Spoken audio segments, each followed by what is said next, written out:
No, in physics, it's absolute.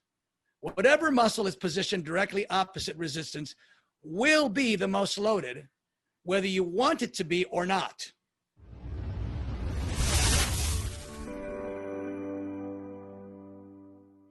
Hey everyone, thank you for joining us.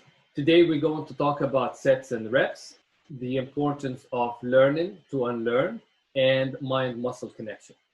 Enjoy the video and I'll see you later. When you've talked about sets and reps, is it important to set up a number of sets and reach it? Or if you can, like, let's say, go by feel? This, as you and I have talked about before, is a really complicated subject because everyone has a different perception of intensity, different perception of fatigue, right? What I tell people is, generally speaking, in the broadest of terms, it's always better to start with a lighter weight and higher reps, and then progressively increase weight and decrease your reps. How many sets you do depends on a number of factors, including the amount of intensity you use on each set, right? So the more intensity you use on each set, the fewer sets you can do. Now, that doesn't necessarily mean that that's the ideal.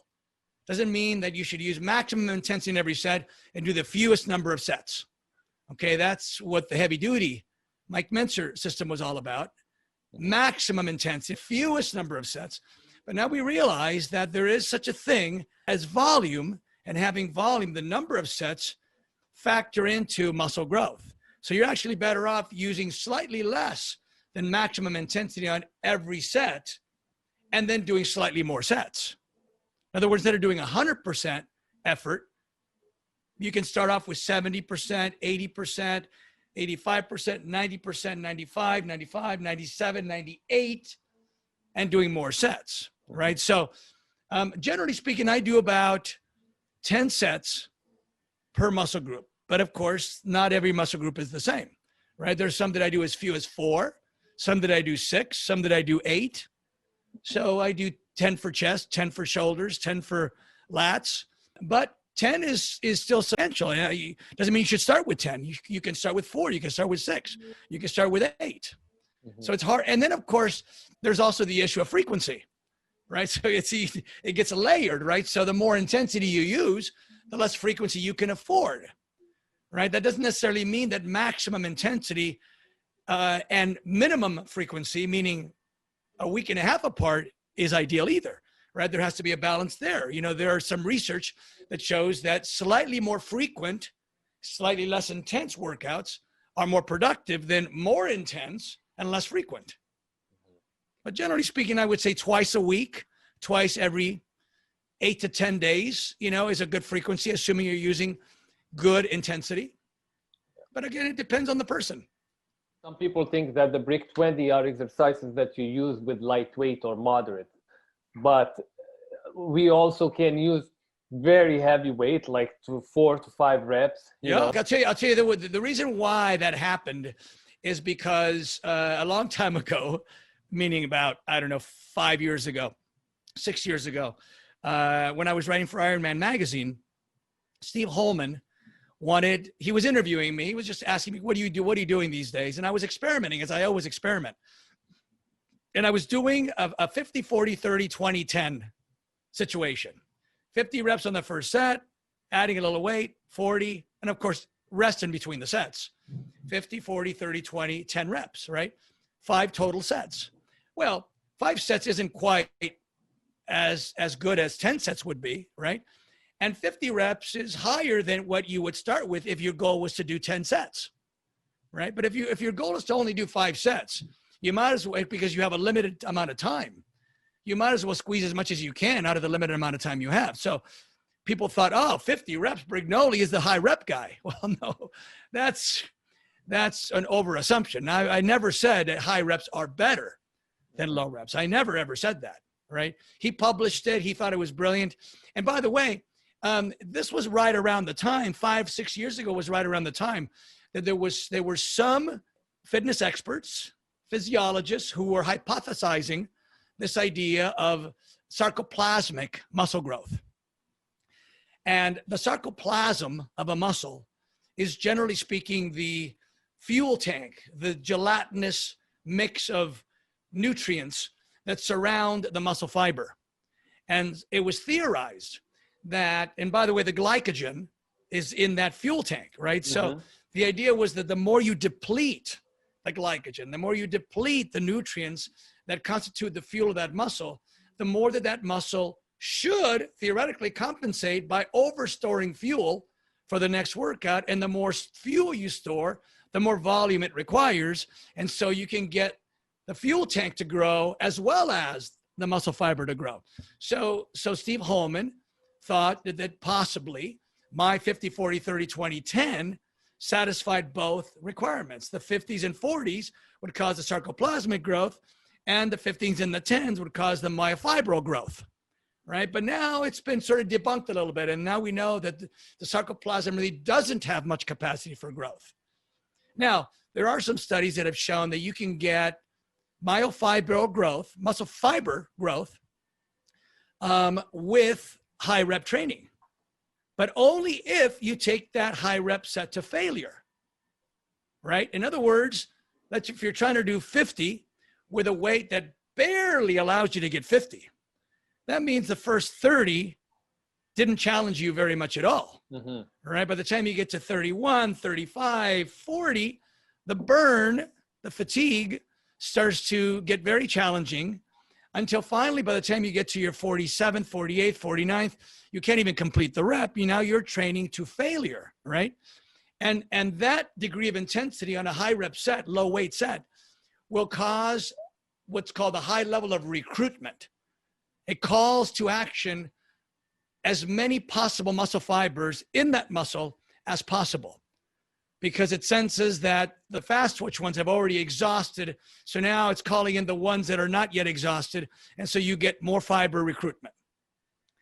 If you do a high weight, low rep set, let's say 6 reps, you get high percentage of recruitment on the very first rep. So recruitment can happen with high fatigue, or it can happen with high weight challenge, right? So if you do a heavy weight of 6, you get high recruitment on the first, second, third, fourth, fifth, and 6th, even if you stop before you failed, even if you could have done another 2. And you should stop before you get the other 2, because if you go to failure on that set, you pretty much compromise any future sets. You won't be able to do them as well with as much weight, with as much contraction, or as many, right? So this is the balancing act, right? So generally speaking, we're better off if your goal is a maximum muscle size and you don't care how long it takes.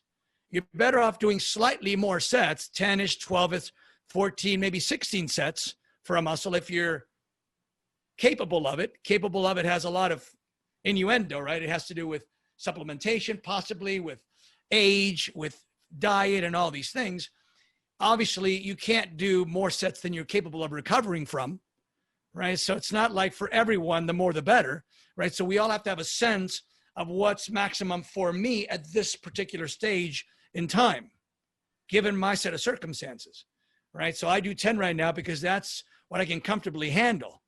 In a different set of circumstances, I might be able to handle 14 sets, 16 sets. But now's not the time for that. I'm not going for a contest right now. I'm just maintaining. But everyone should, factor in all these things. We will be talking about that in the bodybuilding program, about sets, reps, video, and before. Yeah. Last thing I want to tell you about this is how important is mind-muscle connection when you work out. Some people, they have no idea about biomechanics, muscle attachments and stuff, but then they say, oh, you have to think about the muscle. But then if you look at the exercise, you will find out that the exercise is not really targeting that muscle that he thinks it works. Yeah, I mean, as soon as you said mind muscle, I thought, this is such a convoluted, misunderstood subject. I mean, it theoretically says that you can make any muscle benefit regardless of where the direction of resistance is coming from, right? Well, no, in physics, it's absolute. Whatever muscle is positioned directly opposite resistance will be the most loaded, whether you want it to be or not, right? And I say it that way because a lot of times we do an exercise like a standard low pulley row. What muscle is directly opposite of straightforward direction of resistance It is the rear deltoids and the lower back, right? Now, why isn't it the lats? It isn't the lats because the lats pull inward. They don't pull back, right? The deltoid pulls back, right? And so whatever's opposite the forward pull is the rear deltoid. If you want lats, it's got to come from over there, right? So the direction of resistance determines what muscle is maximally loaded, right? It also determines what is second, third, fourth loaded, right? So in the book, what I use is a clock, right? And so I say, if I pull in a 6 o'clock direction, whatever muscle is at the 12 o'clock position will be the most loaded. What's at the 2 o'clock position will be loaded, but not nearly as much as the muscle at the 12 o'clock. That's the example to think about when we're doing a forward pulling rowing. The latissimus would be at the 2 o'clock angle or the 10 o'clock angle, right? But what's directly opposite my line of pull is going to be the rear deltoids or whatever muscle is at 12 o'clock. If I want to load the 2 o'clock muscle at the most, I got to pull from a 7 o'clock angle, right? So that's why choosing the direction of resistance is so critically important, because that's what determines load. That's the muscle that will be most loaded, the muscle that has its origins directly opposite the direction of the resistance. So that does not mean, however, that we should not think about a mind-muscle connection. So I'm not saying throw the whole concept out the window, it's irrelevant. It isn't irrelevant, right? In other words, and I deal with this all the time because most people do not focus when they work out. Most people, let's just say you put someone on a flat bench with a pair of dumbbells and they're going like this. They're moving, they're thinking of the weight going from point A to point B. They're not thinking, I'm elongating the pectoral and I'm contracting the pectoral, right? And so they're skipping the feeling. They're not letting the feeling tell them this is where the movement should end. This is where the movement should conclude. When I do my dumbbell presses, I feel the pectoral muscle expand. I don't care where the weight is. I'm thinking about the elongating of that muscle, and then I'm thinking about the shortening of that muscle. So that's where the mind muscle, but by the way, my pectoral is opposite position loaded, right? I've already determined that the direction of resistance is coming from the right place. But the difference between, full range of motion and letting the muscle speak to you and tell you, I was going for 12 reps, but I can tell that using the right form will stop me at 9. You should listen to that. Using the right form, the muscle says stop at 9. Don't start making the repetitions shorter and shorter and bringing the dumbbells in closer and closer and relying on your triceps more and more just because you had your heart set on 12. Right? You're not working 12 reps. You're working pecs. Think about the pecs. Let them speak to you or whatever the muscle happens to be. Yeah, that's why it's important to understand biomechanics. These are some of the details that you will be facing, right? So if a person don't know about muscle origins and opposite muscle loading and all that, they're going to miss the point. It's all about moving it from this place to that place. Yeah, from point A to point B. For now, like the message is basically we're asking people to unlearn and learn a new way. Yeah. Is it possible? Like you had to unlearn when in the beginning of your career. What should a person do to unlearn and learn something new? Well, look, this has a little bit to do with human nature and has a little bit to do with personality types, right? So there is a personality type that, let's just call them more stubborn. Okay, and by that, what I mean is that they're more confident. They are more sure that what they think they know is accurate. And so they close the door to new information. And if they hear new information, they dismiss it. They might criticize the messenger. They might ridicule the messenger because what they're actually doing is protecting their identity, protecting their beliefs, right? And they will use all sorts of things that are not necessarily relevant to defend their beliefs. They would say, look, I'm doing it this way. Tom Platz did it this way. Arnold Schwarzenegger did it. If it's good enough for them, it's good enough for me, It's like, well, that's not a scientific way of evaluating something, right? There's a better way, right? There's a quantifiable way, right? You can measure it. So what I tell people is, let's not be overly confident that what you think you know is true. Open your mind, listen to the explanation, listen to the logic, look at the images. You know, there's no denying that this muscle doesn't connect to that bone. There's no denying that the origin of this muscle is here, the insertion is there, right? There's no denying the direction that muscle pulls. These are logical things.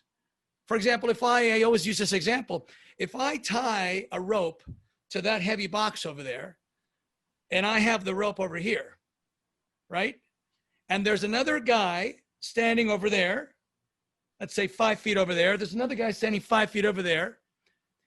And I pull the rope. Can I pull that box toward that guy? Can I pull the box toward that guy? Impossible.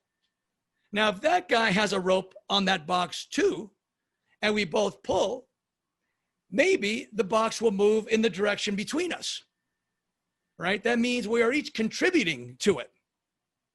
But when we're doing incline presses, we're moving in a direction where there is no guy. There is no rope.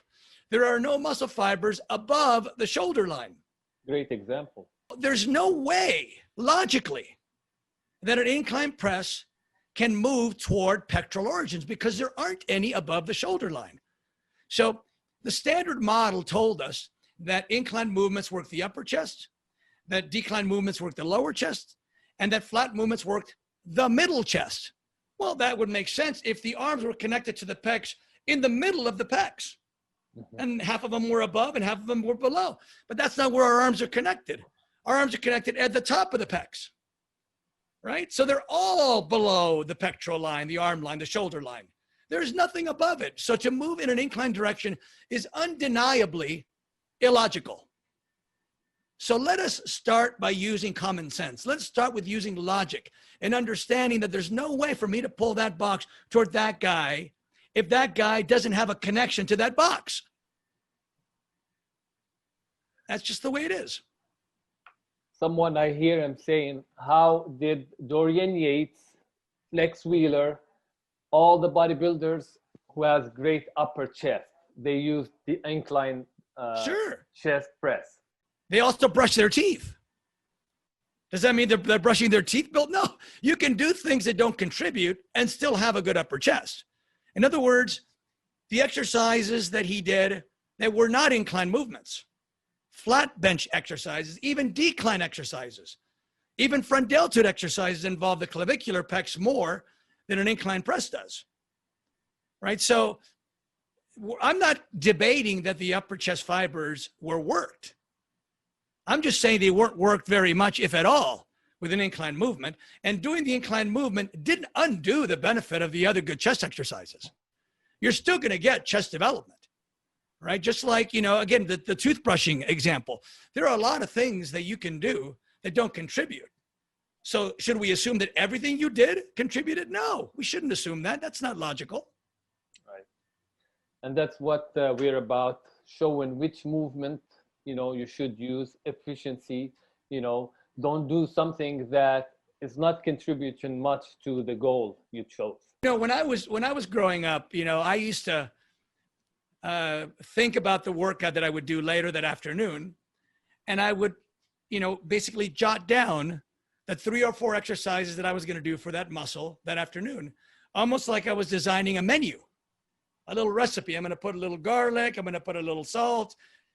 Right. And there was something about that I found appealing, even though it was completely illogical. Once you know the one thing that muscle does, you realize that maybe none of those 4 exercises you have in mind is the exact right exercise. Maybe one is, but the other 3 aren't. So then you say, well, then why do the other 3? Mm-hmm. If they're compromised versions of the best one, why not just do more of the best one? If your goal is to have the best result with the minimum wasted effort, that's what you'll be choosing. If your goal is just to go into the weight room and just have fun, that's fine. I'm not saying people shouldn't have fun. But I am saying that if you are expecting the best possible result with no injury and no wasted effort, then you're foolish for thinking that those 4 exercises are going to get you what you want, right? You're better off just saying, what I would say is, look, let me just tell you how this thing works. If you want to continue doing it that way, go ahead. But at least you're informed. At least you're making a conscious decision. Exactly. Right. We covered all the points in this video at this point. You know, thank you very much, Doug, for all the information and the knowledge. I hope you enjoyed this video. Remember, we're doing a video every week, so to be notified, subscribe to our channel. And if you like this video, comment and share it with your friends. Thank you very much, Doug. Thank you, guys. Talk to you soon.